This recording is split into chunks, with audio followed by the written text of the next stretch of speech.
Welcome to Unsolved Mysteries Decoded, your go-to true crime podcast and story channel where we delve deep into the chilling stories that keep you on the edge of your seat. As we kick off our second episode, I want to wish each of you a happy new year.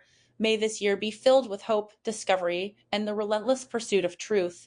In today's episode, we'll explore a haunting case, the case of Robert Leeming, often referred to as Canada's Chris Watts. Together, we'll unravel the threads of mystery and delve into the dark corners of human nature. Before we dive in, make sure to subscribe to our channel for more gripping tales and unsolved mysteries. Your support helps us bring these stories to life and keeps our community growing. Remember to stay vigilant out there, because in the world of true crime, things are not always what they seem. So grab your headphones, settle in, and let's embark on this journey together. The truth awaits.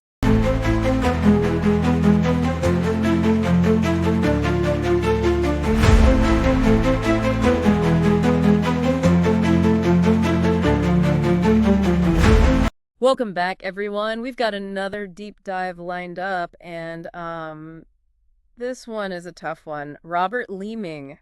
You know, the guy dubbed Canada's Chris Watts. Yeah, definitely a disturbing case. You gave me just piles of stuff on this one. Articles, court documents, even some psychological reports. I get the feeling this one's really got you thinking. It has. It has. I mean, you've got a young mother, Jasmine Lovett, and her little girl. Aliyah, right. 22 months old, just vanishes from their home in Calgary. Back in 2019, wasn't it? That's right. Poof. Gone. And of course, everyone's looking at the boyfriend. Leeming. And from what I'm seeing in these early reports, he was doing everything he could to throw investigators off. Oh, absolutely. The guy was spinning tales like a master weaver. Like, at first, he saw, oh, Jasmine just took off with Aliyah, left me high and dry. Classic deflection tactic. Except, I mean, the guy's story was full of holes. Oh, riddled with them. Like a block of Swiss cheese. Like, one report I read mentioned that Leeming was telling police he couldn't find his phone, so he couldn't call for help when he supposedly found Aliyah, unresponsive. Right. But then phone records pop up showing him texting some other woman at the same time. Sneaky. Yeah, that doesn't exactly scream distraught partner, does it? Not in the slightest. And then there's this whole thing with Leeming leading undercover officers to the bodies. Yes. Buried out in the middle of nowhere. I mean, why? Why would he do that? It's bizarre, right? Okay. Almost like he wanted to get caught. Right. Some experts have suggested, it could be a subconscious desire to confess. A way to try and deal with the guilt, perhaps? Like a twisted cry for help? Maybe. Or it could have been calculated. Yeah. A way to control the narrative, appear cooperative. We'll never truly know what was going on in his head. But it sure adds a whole other dimension to the case, doesn't it? It does. It does. And it's not just the shaky story and the strange behavior. The forensic evidence was pretty damning, too. Oh, absolutely. The physical evidence tells a completely different story than the one Leeming was trying to sell. Well, he was trying to say that, remember, Aliyah's injuries were from a fall. Right. A tragic accident.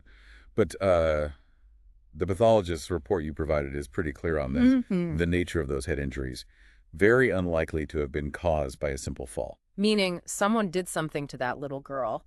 Intentionally. So we've got a suspicious story, physical evidence pointing towards foul play, and looking through these files here, it seems like Leeming had a history of, shall we say, not being the best boyfriend. Not exactly Prince Charming? No. There's an affidavit from his estranged wife. Oh, right. I remember that. She paints a pretty disturbing picture of the guy, describes him as cruel and intimidating. And if I recall correctly, there were similar accounts from other former girlfriends, too. There were. It's like a recurring theme, isn't it? Definitely raises some red flags. This wasn't just a one-off instance. This seems to be a pattern of behavior for Leeming, this need for control. And it begs the question, why? What led him to this? Why Jasmine? And the bigger question, why Aliyah? Exactly. Motive in these kinds of cases is always a puzzle. But there are pieces we can try to fit together. Like what? Well, you pulled some court transcripts, right? They did, yeah. Leeming actually admits to killing Jasmine in his testimony. He does. What's his excuse? Claims she accused him of hurting Aliyah. Said he just snapped. Snapped. Just like that. Seems a little too easy, doesn't it? Convenient. But the prosecution wasn't buying it. They had a different theory altogether. Which was? They were pushing the idea that Jasmine may have discovered something much worse. Something that terrified her. Something that made her fear for Aliyah's safety. Are we talking about the possibility of abuse here? We are. Remember that pathologist's report? Mm-hmm. It mentioned the possibility of sexual assault. Oh, God. So you're saying the prosecution thought Leeming might have been doing something to that little girl and Jasmine found out? That's what they were suggesting. Yeah. And that she confronted him about it. And things escalated. It's a horrifying thought. It is. And it really makes you wonder, what else did they have? What evidence were they holding back? Were there any DNA results, online searches, anything like that? The sources you provided are a little vague on the specifics of the investigation. I'm sure there was a lot more presented during the trial that wasn't made public. Right. But the fact that they even went down that road, that they brought up the possibility of sexual abuse, suggests they had something solid to go on. Man, this is where it gets really dark. This is where the similarities to Chris Watts really start hitting home, don't they? They do. 2 cases. 2 Well, families shattered by the one person who was supposed to love and protect them. it's a complete betrayal, a violation of everything that's sacred. And it makes you wonder what creates a monster like that. That's a question that deserves a deep dive all its own. So we've got this guy, Leeming, a history of, well, not treating women very well. A pattern of controlling behavior. Yeah, and worse. Do you think that past behavior of his had anything to do with, what happened to Jasmine and Aliyah? It's hard to say for sure, but there's definitely a correlation there, right? A lot of research suggests that violence often begets violence. So someone who's abusive in the past is more likely to be abusive again? Unfortunately, yes. And in Leeming's case, it makes you wonder if there were signs, if people saw this coming. And that's the thing with these cases, isn't it? We get so caught up in the horror of it all that we forget that there's often a long and painful road that leads to that point. Absolutely. Domestic violence rarely just explodes out of nowhere. It usually starts small. Subtle. Right. Emotional abuse, controlling behavior, and it escalates from there. And sometimes the victim doesn't even realize what's happening. Or they're too scared to speak out. They've been isolated from friends and family. Yeah. Manipulated into thinking it's their fault. God, it's heartbreaking. And it makes you think about Jasmine, because from what I've read here, she did tell people. You did? Yeah, some of her friends knew that things weren't good, that Leeming had a temper, that he could be violent. And that's the tragedy of it all, isn't it? She was reaching out, she was trying to get help, but it wasn't enough. And it makes you realize how important it is to have a support system. People you can trust, people who will listen. And people who will believe you. Because that's often the biggest hurdle for victims of abuse, getting people to believe their story. It's like if it doesn't leave a mark, it doesn't count. Exactly. But emotional abuse can be just as damaging as physical abuse. We need to do a better job of educating people about that, about recognizing the signs, Yeah. about how to intervene. Absolutely. Early intervention is key, because once that cycle of abuse starts, it's very hard to break. And in this case, well, the prosecution was pretty convinced that the cycle of abuse went beyond just Jasmine. You're talking about Aliyah. Yeah. The possibility that Leeming was hurting her too.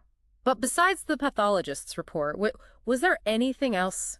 Anything in these sources that suggests That Leeming was abusing Aliyah. Yeah. Well, you have to remember that this case relied heavily on digital forensics. Right. Leeming's phone records, internet searches, social media activity, all of that was scrutinized. So they were looking for, what, searches about child abuse?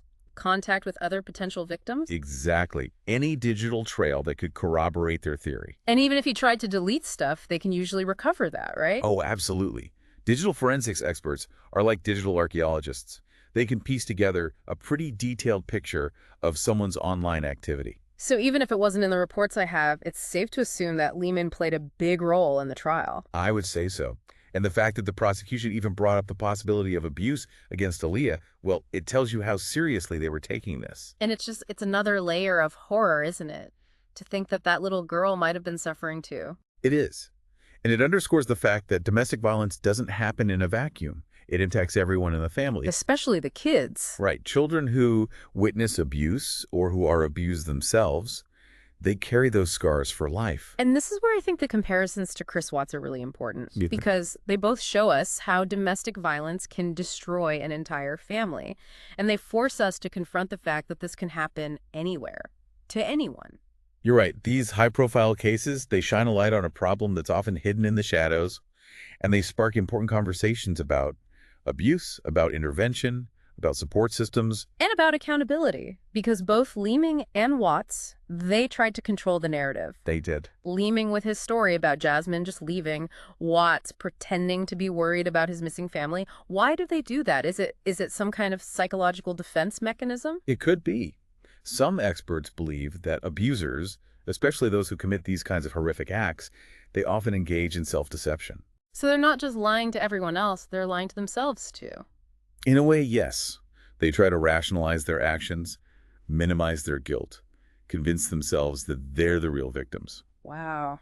It's hard to wrap your head around that kind of thinking. It is, and it often goes hand in hand with narcissism, a lack of empathy, a need for control. It's like a perfect storm of messed up psychology. And unfortunately, it often leads to devastating consequences. So where do we go from here? I mean, we've looked at the evidence, the motives, the psychology of it all. What's the takeaway for our listeners? What do we want them to remember? I think the biggest takeaway is that appearances can be deceiving. Domestic violence can happen anywhere, to anyone. We need to be aware of the signs, not just in our own lives, but in the lives of our friends, family, neighbors. And if you see something, say something. Don't be afraid to reach out, offer support, listen without judgment. You could be saving someone's life. Absolutely. Silence only protects the abuser. We need to speak up. We need to challenge these harmful attitudes and behaviors. Man, this one really gets to you, doesn't it? It does. I mean, both this case with Leeming and the Chris Watts case, they really force us to face some hard truths about people, about what humans are capable of. Yeah. And it makes you realize this isn't just some isolated incident, you know? Not at all. Domestic violence is a global problem. It affects millions. And it's a problem we need to keep talking about, keep raising awareness. But before we get too far into that, I'm curious about the legal outcome here. What ended up happening to Leeming? Well, the jury found him guilty. Second-degree murder for both Jasmine and Aliyah. Okay, so for those of us who aren't legal experts, what does that mean exactly? Basically, it means that the killings weren't planned, but they were still intentional. So even though Leeming was saying he snapped, the jury didn't believe him? Nope. They saw through that. The prosecution did a good job of proving that Leeming's actions were deliberate, that he meant to hurt them. And I guess all that evidence we talked about, his past, the inconsistencies, the physical evidence, it all added up. It did. Painted a pretty clear picture for the jury. And what about his sentence? How much time did he get? Life. Wow. Yeah. With no chance of parole for 14 years. That's a long time. The judge called his crimes callous and brutal. He really emphasized how vulnerable the victims were. I mean, yeah, a young woman and a baby, it doesn't get much more vulnerable than that. But it still makes you wonder, you know? Does any sentence really bring back those lives? Is there ever really justice in a case like this? That's a tough question. And honestly, I don't think there's an easy answer. I mean, the legal system can punish, but it can't heal. It can't erase the pain. I guess all we can hope is that it maybe prevents something like this from happening again. That's the goal, right? To hold people accountable for their actions, to deter others from going down the same path, and to maybe, hopefully, offer some sense of closure to the victims' families. It's interesting, you know, cases like this, the Leeming case, the Chris Watts case, they always spark so much conversation, so much debate. They do. It's like they force us to look in the mirror, to examine our own lives, our own communities. And to ask ourselves those tough questions. Could this happen here? What can we do to stop it? And that's what's so important about these deep dives, isn't it? It's not just about dissecting a case. It's about using that knowledge to make a difference, to create change. Exactly. Knowledge is power. And in this case, it could be the power to save lives. So as we wrap up this look into the Robert Leeming case, what's the one thing you want our listeners to walk away with? I think the biggest thing is this. Domestic violence can happen anywhere, to anyone. It doesn't discriminate. And we need to be aware of that. We need to know the signs, not just for ourselves, but for the people we care about. Right. And if you see something, do something. Don't stay silent. Reach out. Offer support. Listen. Sometimes just being there for someone can make all the difference. You might be the only person they feel safe talking to. Exactly. Right. So let's break the silence. Let's support survivors. Let's challenge the attitudes and behaviors that allow domestic violence to thrive. This has been a tough one, folks, but it's an important conversation to have. So thank you for joining us on this deep dive into the Robert Leeming case. And remember, if you or someone you know needs help, you are not alone. As we conclude today's episode of Unsolved Mysteries Decoded, I want to thank you for joining us on this captivating journey into the world of true crime. We hope that today's story has left you with more questions than answers, igniting your curiosity about the mysteries that surround us. Don't forget to subscribe so you can stay updated on all our future episodes. We have many more intriguing cases lined up for you. Take care of yourselves and remember to keep your loved ones close. Until next time, stay vigilant and keep seeking the truth.